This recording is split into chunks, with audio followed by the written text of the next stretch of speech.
वैसे तो लगातार इजराइल गजा पर हमला कर ही रहा है, लेकिन पिछले 1.5-2 महीने से जब से ईरान और इजराइल के बीच संघर्ष हुआ है, उसके बाद आप देख रहे होंगे कि अलग अलग देशों में हमला करने से इजराइल बाज नहीं आ रहा।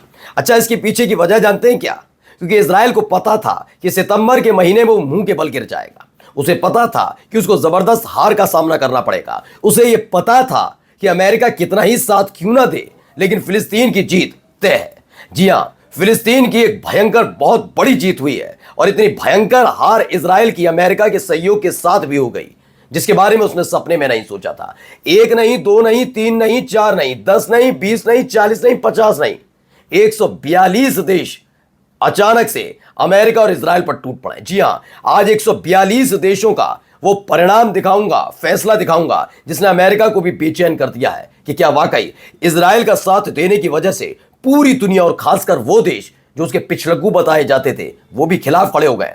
फिलिस्तीन की जीत का पहला मापदंड और पहली तस्वीर आपको दिखाने जा रहा हूं। नमस्कार, मैं हूं प्रज्वल गौतम और आज आपको दिखाने जा रहा हूं फिलिस्तीन की एक बड़ी जीत कैसे हुई। आप सबको पता है कि सितंबर के महीने में यूएन में एक प्रस्ताव आना था फिलिस्तीन को देश का दर्जा देने वाले मसले पर। आपको यह भी मालूम होगा, यह सब ईरान और इजराइल के बीच हुए 12 दिन के युद्ध के बाद था, जिसके बाद फ्रांस भी आगे आ गया और सऊदी अरब। ये फ्रांस और सऊदी अरब ने आगे आकर एक प्रस्ताव तैयार किया, जिससे कई देश जुड़ते चले गए। उन्होंने कहा यूएन में हम प्रस्ताव लेकर आना चाहते हैं, अब 2 नेशन कर दीजिए। बहुत दिनों से सरदर्द होने लगा है कि इजराइल हमास पर हमला, फिर गजा पर हमला, फिर हमास का नाम लेकर इजराइल कुछ करता है, फिर यमन अलग अटैक कर देता है। अगर फिलिस्तीन को देश का दर्जा मिलेगा, उससे कई सारी चीजें सुधर भी सकती हैं। एक तो रोजाना जो तस्वीरें निकल कर आती हैं भुखमरी वाली, ये कब्जा खत्म हो जाएगा इजराइल का। अगर इजराइल ये करेगा तो फिलिस्तीन किसी न किसी संगठन में बैठकर, ये स्पष्ट है, जब वो देश का दर्जा मिल जाएगा तो वो किसी भी संगठन में, जो रूस चीन वाला भी सही हो, उसमें बैठकर वो अपने हितों के लिए फैसला ले सकता है। उसे अलग अलग संगठन से पैसा आराम से मिल सकता है, ये तमाम चीजें कर सकता है, वो एक गवर्नमेंट चला सकता है और इसके आधार पर वो कई देशों के साथ अपने संबंध बना सकता है। लेकिन अब अभी चूंकि उसे फिलिस्तीन को देश का दर्जा नहीं था, तो इजराइल अपनी हुकूमत चलाता रहा। जब चाहे जहां चाहे बम फोड़ दो, मन करा मां बम फोड़ दो, ये करता रहा। लेकिन अब ये नहीं हो पाएगा। पहले ये तस्वीर देखिए, ये पूरा चार्ट समझ लीजिए। चार्ट क्या है? इस चार्ट ने इजराइल, तो मैं खैर नहीं बात करता इजराइल की, लेकिन अमेरिका को उसका लेवल याद दिला दिया है। वो लेवल जो लगातार वो भूल चुका था। उसको लगा था कि मैं जो कर दूंगा वो ठीक है, लेकिन इंसानियत भी, दरअसल क्या है ना, ये इंसानियत को भी समझना होगा। हो सकता है राष्ट्र प्रमुख होने के नाते कई तरह के फैसले अपने देश के नाम पर अपने हित में लेते हो, लेकिन ये बात भी सच है कि आप जब चुने जाते हैं तो आपका अपना देश आपकी जनता चुनती है, और आपकी जनता जब आपको चुनती है तो उसकी भी एक विचारधारा होती है। और यही देखने को मिल रहा था। जो अमेरिका के सहयोगी देश रहे, जिसमें फ्रांस है, ब्रिटेन है, कनाडा है, इंग्लैंड है, मतलब ब्रिटेन इंग्लैंड बाद में ये तमाम यूरोपीय देश हैं, ये हमेशा अमेरिका का समर्थन करते रहे कई मुद्दों पर। लेकिन जब बात आई फिलिस्तीन और इजराइल के बीच की, तब धीरे धीरे ब्रिटेन में, कनाडा में, अलग अलग जगह, फ्रांस में अपनी इस सरकार के खिलाफ झंडा बुलंद कर दिया जनता ने कि आप ये गलत कर रहे हैं, अमेरिका के कहने पर ये नहीं हो सकता। और इजराइल के खिलाफ वहां की जनता हो गई। अब अपनी जनता के खिलाफ तो कोई सरकार जाएगी नहीं। 22-23 महीनों के अंदर क्या हो गया, हर्ष जरा देखिए।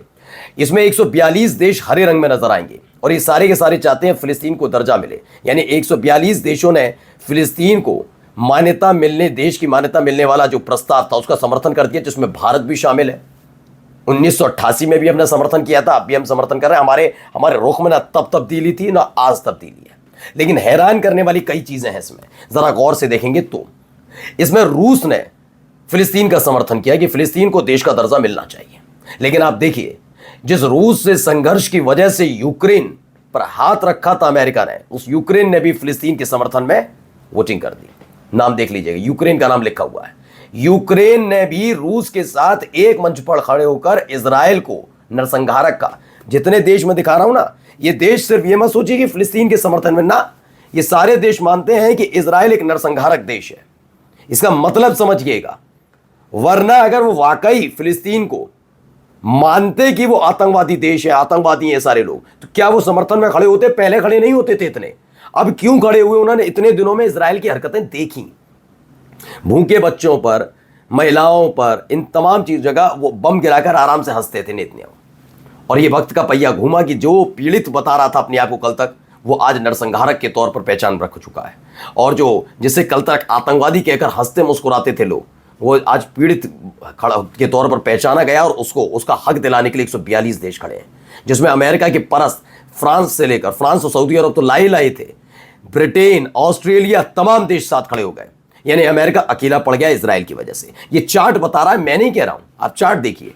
इस चार्ट में देखिए अमेरिका के साथ कौन से देश, अमेरिका के साथ इजराइल, जिस इजराइल को बचाने के लिए आए। इसमें आप एक नाम और पढ़ लीजिए, अर्जेंटीना पढ़ लेंगे आप, हंगरी पढ़ लेंगे, ठीक है, लेकिन इनके अलावा जितने देश हैं पढ़ लीजिए।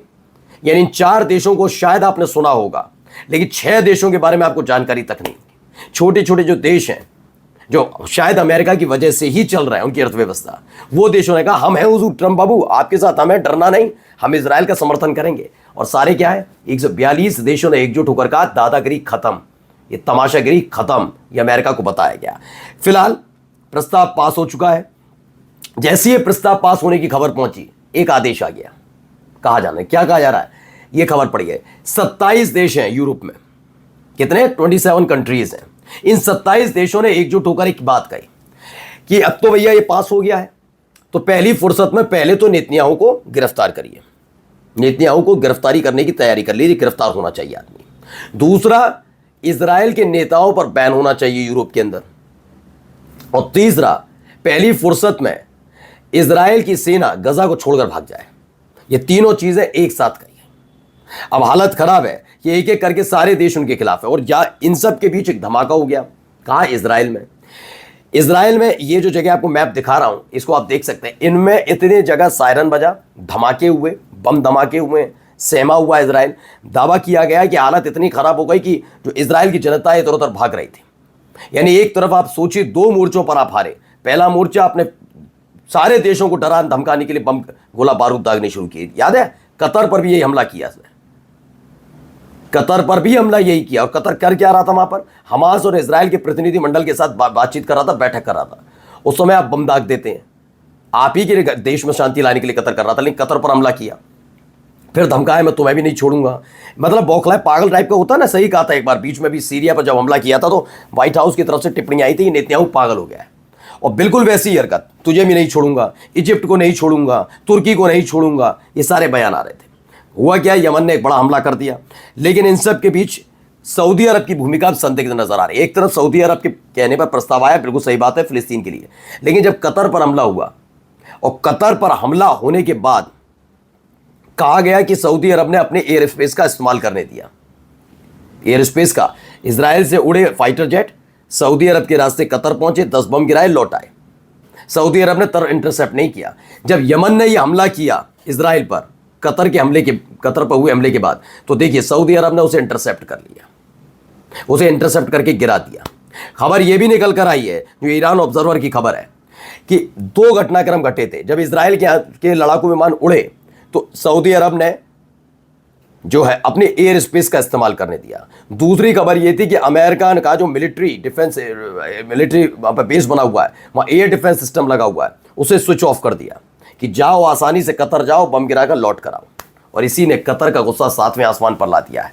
यानी अमेरिका भी फंसा, इजराइल तो फंसा ही फंसा। अगले 24 घंटे इजराइल पर भारी हैं। नमस्कार।